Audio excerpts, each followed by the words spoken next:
sady nahazo zavatsoa ny masokono nahita fa izay ny fitijanona kosa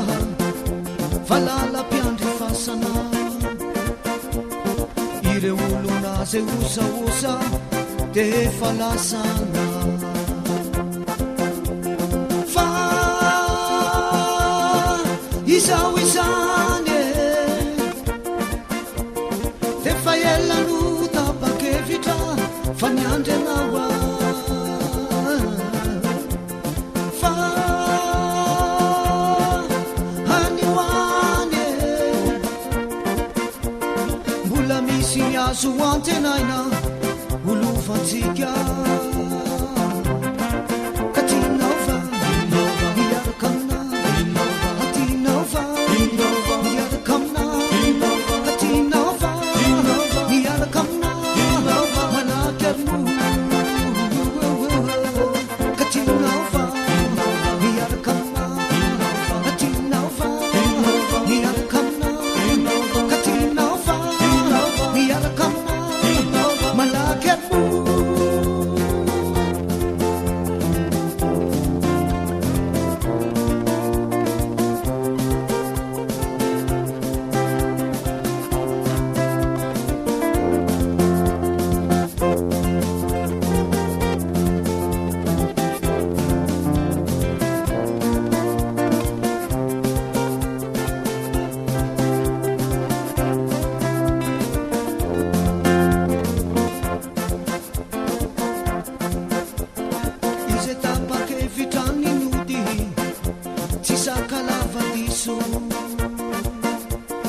fana halala fana fody mitsinjo ny ampihitso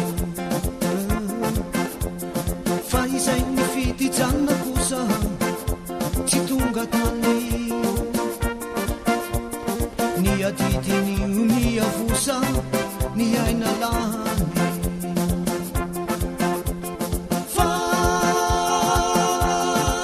izao izany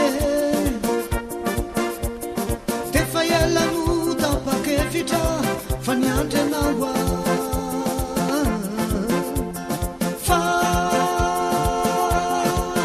hanioany mbola misy ny azo antenaina olofantsika ka tinao fa miaraka amina ka tinao fa miaraka amina ka tinao fa miaraka amina